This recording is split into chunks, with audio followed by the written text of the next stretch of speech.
푸틴 러시아 대통령이 또다시 핵무기 사용을 언급하면서 이 서방 세계를 위협하고 있습니다. 물론 이 푸틴의 핵 위협 이번이 처음은 아니지만 이를 그저 허세로 받아들일 것인지 아니면 실제 핵 전쟁 가능성이 고조되는 것인지 여기에 대한 판단도 각양각색입니다. 여기에 대해서 와이타임스가 추적해 봤습니다. 지금 시작합니다.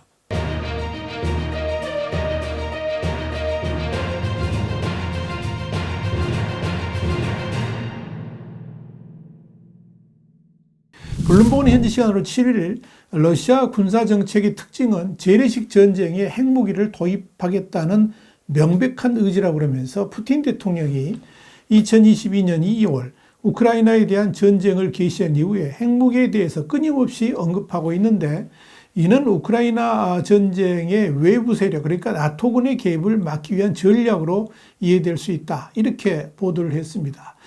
이 푸틴의 러시아는 이런 핵무기 사용 전술을 구체화하기 위해서 조만간에 이 남부 지역에서 전술 핵무기 훈련을 시행할 예정이라고 현지 시간으로 6일 타스 통신이 러시아 국방부를 인용해서 보도를 했습니다.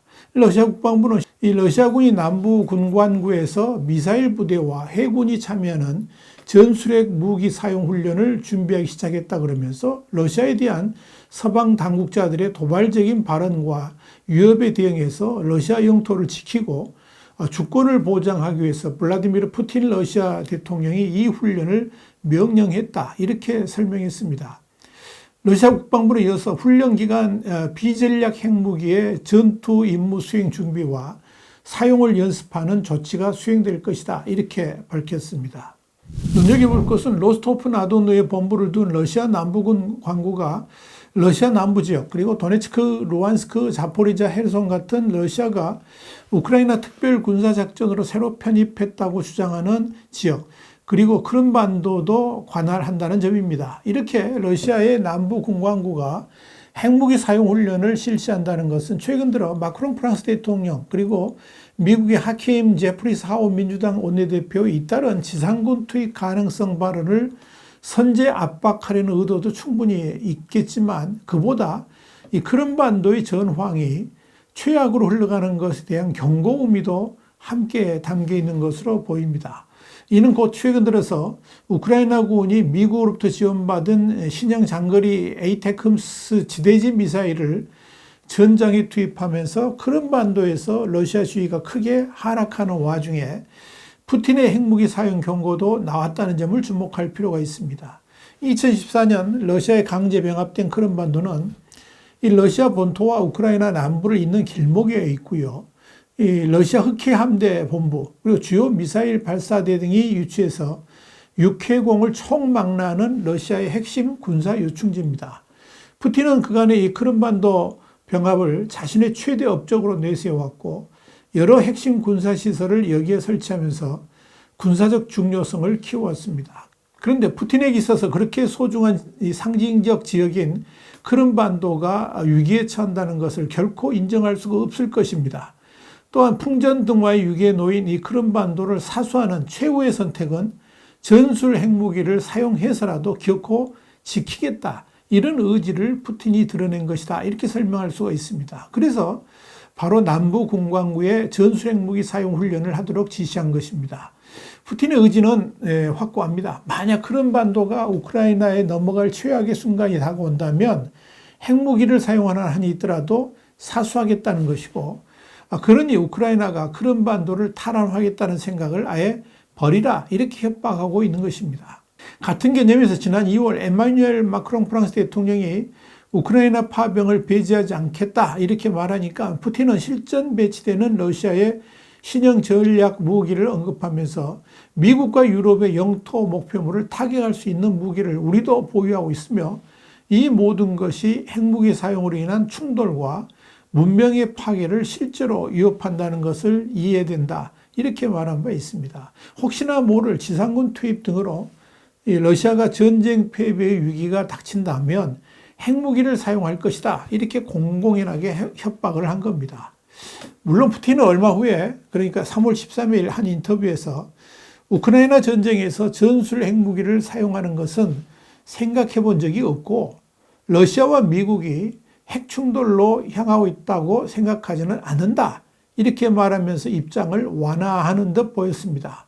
그랬음에도 이번에 또다시 이 핵무기 사용 위협을 하면서 실제 훈련 돌입을 명령한 것은 푸틴이 전술핵 사용에 대한 경고를 하면서 러시아가 패배로 흘러가는 것을 결코 용인하지 않을 것임을 보여주는 것이라고 해석할 수가 있을 겁니다. 블룸버그에 따르면 오늘날 가장 강력한 전략 핵탄두의 유력이 수백 킬로톤에 달하는 반면에 전술 핵무기의 폭발력은 1킬로톤 미만일 수도 있고 수십 킬로톤에 이르는 경우도 많습니다. 1945년 미국이 일본 히로시마와 나가사키에 투하한 원자폭탄의 폭발력은 각각 약 15킬로톤과 20킬로톤에 달했습니다.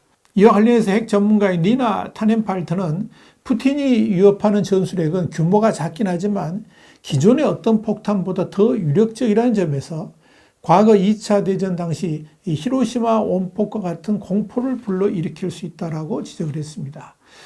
니나 타넨발트는 이어서 전술핵이 적절한 고도에서 폭발할 경우에 소량의 탄두가 장기적인 방사능 피해를 남기지 않고도 전장의 적군을 전멸시킬 수 있으며 이는 모든 사람이 전장을 벗어날 수 없게 만들 수 있다. 이렇게 경고를 했습니다. 그렇다면 푸틴은 정말 핵무기를 사용할 수 있을까요? 여기는 몇 가지 전제가 있습니다. 사실 핵무기 사용은 러시아의 우방국인 중국마저도 결단코 반대를 하고 있습니다. 그동안 러시아가 핵무기 사용을 언급할 때마다 중국은 러시아에 대한 자제를 요구해 왔습니다. 그렇기 때문에 러시아가 핵무기를 사용한다는 것은 사실 러시아의 완전 고립을 의미하는 것이고 이는 자칫 러시아의 붕괴로 흘러갈 수 있다는 점에서 푸틴 역시 쉽게 결정하지는 못할 것으로 보입니다. 문제는 푸틴이 그동안 경고해 왔듯이 나토군이 우크라이나 전쟁에 합류하면서 러시아가 실제로 전쟁 패배의 순간으로 다가왔을 때 푸틴이 어떤 결정을 할 것인가 여부입니다. 러시아가 우크라이나 전쟁에서 패배한다는 것은 그동안 점령해왔던 우크라이나 영토에서 물러난다는 것을 의미하는 것이고 또는 크림반도를 우크라이나가 점령하는 경우가 해당될 것입니다. 그렇게 되면 러시아의 패배, 엄격히 말하자면 푸틴의 패배로 귀결되면서 당장 러시아 내에서는 푸틴을 권좌해서 몰아내려는 움직임들이 벌어질 수가 있습니다. 그때 푸틴은 이판사판으로 전술핵 사용을 검토할 수가 있을 겁니다.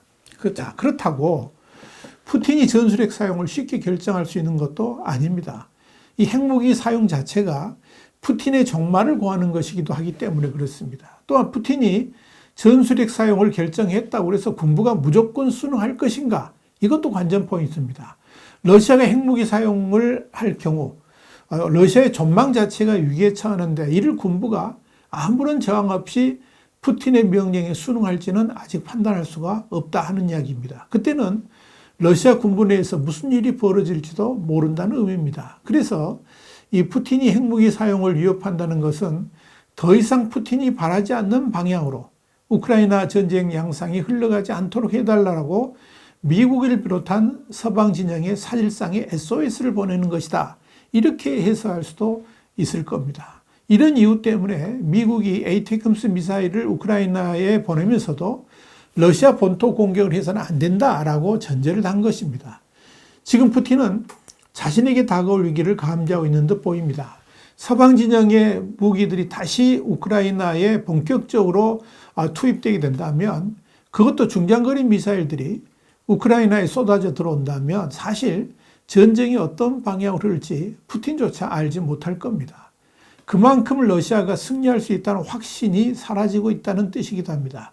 분명한 것은 러시아가 만약 핵무기를 사용한다면 그때는 어쩔 수 없이 나토가 우크라이나 전쟁에 직접 개입하게 될 겁니다. 그렇게 되면 러시아는 전망의 위기에 처할 수도 있습니다. 그렇기 때문에 푸틴이 핵무기를 사용한다는 것 자체가 사실 그 가능성이 매우 희박하다고 볼 수가 있습니다. 그러나 푸틴 스스로 자신의 명운이 달렸다고 판단했을 때는 어떤 결정을 내릴지 모른다는 점에서 문제가 있는 겁니다. 그것을 서방 진영이 또 우려하고 있는 겁니다. 그럼에도 서방 진영은 크렘린궁 안에 이성적 지도자들이 아직 남아있다는 점에 일말의 희망을 걸고 있습니다. 이렇게 지금 러시아는 날이 갈수록 혼돈의 시기로 흘러가고 있다. 이렇게 보시면 됩니다. 와이타임 정세 분석이었습니다. 감사합니다.